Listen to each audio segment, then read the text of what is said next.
Season keempat ini dimulai dengan diperlihatkan keadaan di dalam gedung Bank Spanyol. Nairobi yang kita pikir sudah tewas ternyata masih bisa selamat meskipun dalam keadaan sekarat. Semua anggota yang melihat hal itu pun mencoba melakukan apapun untuk menyelamatkan nyawa Nairobi. Namun Nairobi sendiri malah meminta mereka untuk menyerahkannya pada polisi agar ia bisa segera diselamatkan oleh tim medis. Palermo kemudian melaporkan keadaan Nairobi pada profesor, dan ia pun meminta profesor untuk segera menyiapkan dokter bedah. Hal itu tentu saja membuat profesor semakin panik, di mana ia baru saja kehilangan wanita yang ia sayangi, dan bahkan saat ini keselamatannya sendiri juga sedang terancam. Oleh sebab itulah profesor pun meminta Palermo untuk menunggu sampai ia bisa bebas dari kejaran polisi. Setelah itu, profesor pun berlari dan bersembunyi di dalam kandang banteng. Di dalam gedung, Palermo menyampaikan apa yang dikatakan oleh profesor dan meminta mereka untuk menuruti perintahnya. Namun hal itu malah menyebabkan perpecahan di antara mereka karena adanya perbedaan pendapat. Palermo, Denver, dan Rio bersikeras ingin segera mengoperasi Nairobi, sementara Nairobi memohon pada Tokyo, Helsinki, dan Bogota untuk membiarkan ia menentukan keputusannya. Palermo yang mendengar hal itu akhirnya membocorkan kalau Raquel telah tewas di tangan polisi dan Nairobi tentunya akan bernasib sama jika diserahkan pada polisi. Alhasil Tokyo pun setuju untuk mengoperasi Nairobi dengan syarat ia yang akan memimpin operasi tersebut. Palermo yang mendengar hal itu pun menjadi kesal karena merasa tidak dihormati sebagai pemimpin.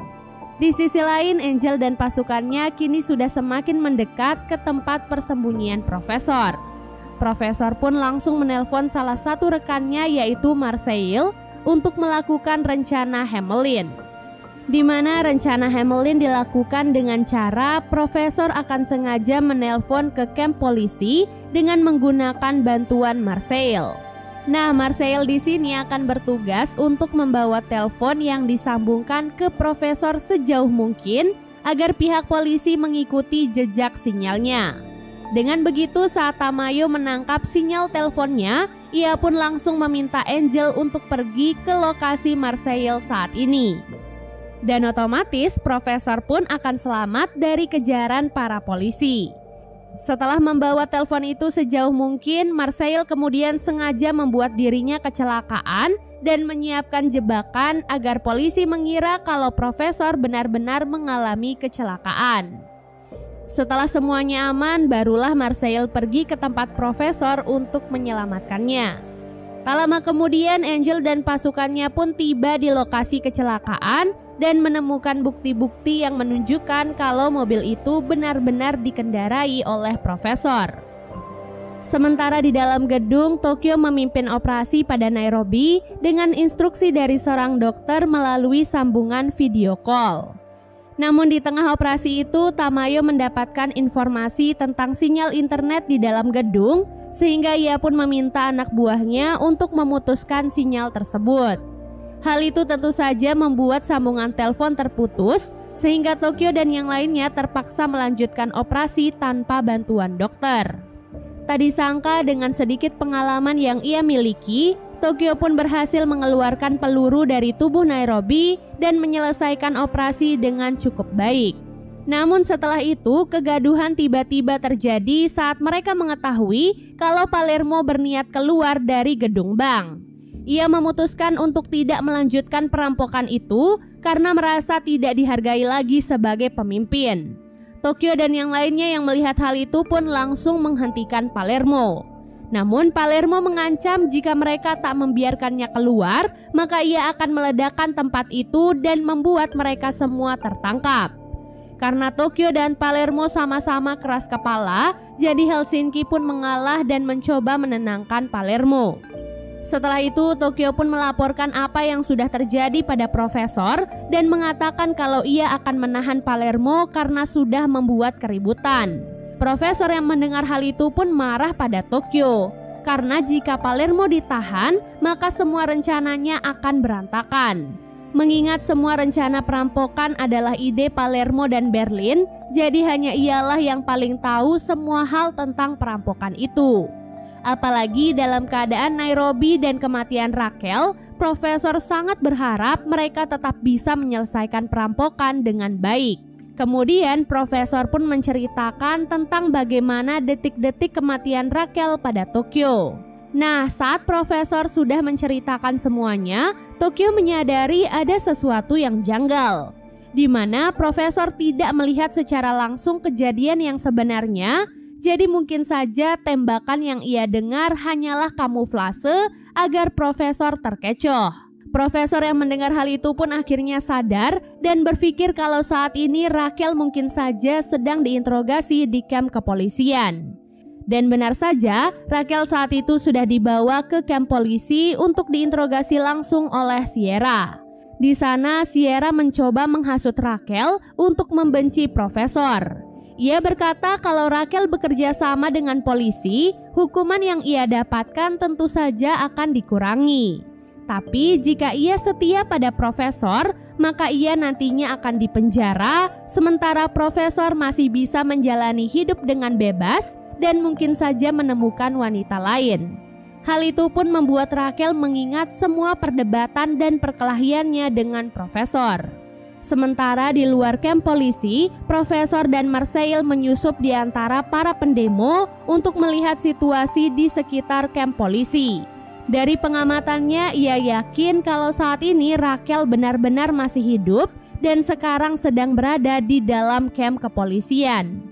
Sementara di dalam gedung, Palermo diikat dan ditempatkan bersama para tawanan. Hal itu tentu saja membuatnya marah dan berniat mengacaukan keadaan. Ia pun mengajarkan salah satu pengawal gubernur bank bagaimana cara melepaskan diri. Pada malam harinya, Profesor dan Marseille mendatangi rumah salah satu polisi bernama Anton yang juga bertugas di dalam kamp kepolisian. Profesor dan Marseille pun mengancamnya untuk memberitahukan apa yang sebenarnya terjadi pada Rachel. Namun Anton menolak menjawab pertanyaan Profesor dan memilih untuk kabur dengan cara melompat dari jendela apartemennya. Beruntung Anton terjatuh ke arah kolam renang, jadi ia pun masih bisa diselamatkan. Setelah itu Profesor pun mencoba untuk lebih tenang dalam bernegosiasi dengan Anton. Profesor berkata kalau ia ingin memastikan Rachel masih baik-baik saja dan meminta Anton untuk menyampaikan pesan pada Rachel kalau Profesor pasti akan menyelamatkannya. Pesan itu bisa disampaikan dengan cara menunjukkan arloji milik Profesor pada Rachel. Setelah Anton setuju, Profesor pun memberikan uang sebesar 1 juta euro sebagai imbalan atas kerjasama mereka. Scene lalu beralih memperlihatkan saat Rachel menelpon ibu dan putrinya di hari pertama perampokan. Karena ini merupakan pengalaman pertama untuk Rachel, jadi wajar saja kalau ia sempat ragu dan juga takut. Namun setelah memastikan mereka berdua baik-baik saja, Rachel pun merasa jauh lebih tenang. Setelah menelpon, Rachel pun membakar HP-nya itu untuk menghilangkan semua barang bukti. Tapi ternyata Alberto selaku ahli forensik terbaik berhasil mendapatkan barang bukti berupa kepingan kartu SIM di dalam HP yang dibakar oleh Rachel. Dengan begitu, ia pun berhasil menemukan lokasi mertua dan putrinya, yaitu di Filipina. Anton yang mendengar informasi itu tentu saja langsung menyampaikannya kepada Profesor. Kemudian Sierra pun masuk ke dalam ruangan interogasi dan menyampaikan pada Rachel kalau mereka saat ini sudah mengetahui lokasi ibu dan anaknya. Sierra mengatakan kalau mereka bisa saja menemukan ibu dan anak Rachel dalam waktu kurang dari 24 jam. Namun Sierra lagi-lagi memberikan penawaran terakhir untuk Rachel. Kali ini ia menjanjikan kebebasan kalau Rachel benar-benar mau bekerja sama dengan polisi. Ia berjanji akan melepaskan Rachel dan membiarkannya hidup tenang bersama ibu dan anaknya. Rachel yang mendengar hal itu pun menangis karena jika ia setuju, itu artinya ia akan mengkhianati orang yang ia cintai.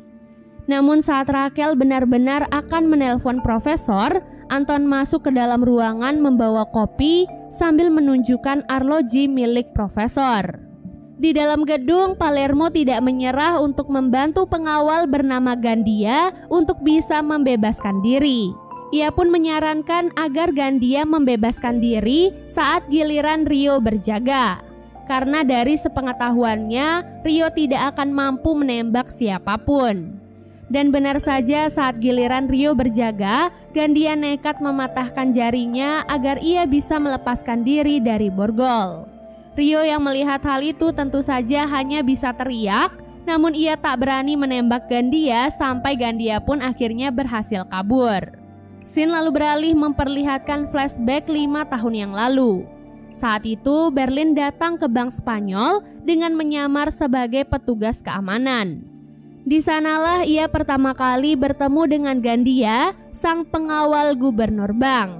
Sejak awal pertemuan, Berlin bisa merasakan kalau Gandia adalah orang yang patut diwaspadai, di mana ia merupakan seorang mantan veteran perang yang terbiasa membunuh musuhnya. Oleh sebab itulah sejak awal Berlin meminta profesor untuk berhati-hati kepadanya, bahkan jika perlu Gandia harus dibunuh. Dan benar saja target pertama yang Gandia datangi adalah musuh terlemahnya, yaitu Nairobi.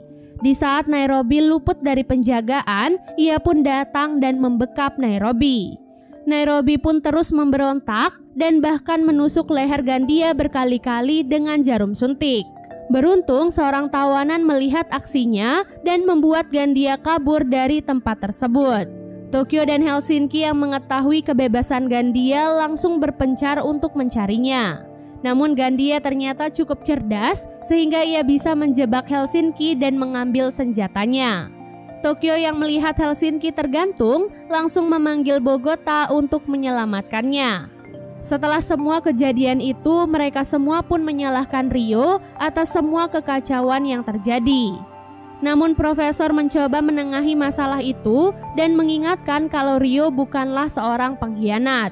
Hal yang harus mereka lakukan saat ini bukanlah saling menyalahkan, tetapi fokus pada pencarian Gandia. Mengingat Gandia bukanlah tawanan biasa, jadi mereka harus lebih berhati-hati. Di waktu yang sama, Gandia masuk ke dalam ruangan pengawasan dan merusak sistem CCTV di dalam gedung. Hal itu tentu saja membuat profesor tidak bisa memantau keadaan di dalam gedung. Kemudian Gandia menyusup melalui ventilasi sampai ke toilet di ruangan gubernur bank. Tak disangka, di sana terdapat sebuah pintu rahasia menuju ke sebuah ruangan keamanan. Di ruangan itu, Gandia berhasil menelpon polisi dengan menggunakan telepon khusus. Kemudian ia pun melaporkan pada Tamayo tentang keadaan di dalam saat ini. Jadi meskipun CCTV eksternal sudah dirusak, tapi Gandia tetap bisa melihat situasi sekitar dengan memanfaatkan CCTV internal. Dengan memanfaatkan senjata lengkap di dalam ruangan keamanan, Gandia bertekad akan menyerang para perampok.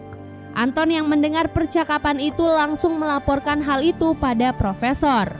Profesor lalu segera menyampaikan hal itu pada Tokyo, namun tiba-tiba Gandia menyerangnya dari belakang. Dan part 1 pun akhirnya selesai. Wah, kira-kira gimana ya nasib para perampok selanjutnya? Dan rencana apa lagi yang akan dilakukan profesor untuk menyelamatkan para anggotanya? Simak semua jawabannya di Alur Cerita Season 4 part yang kedua.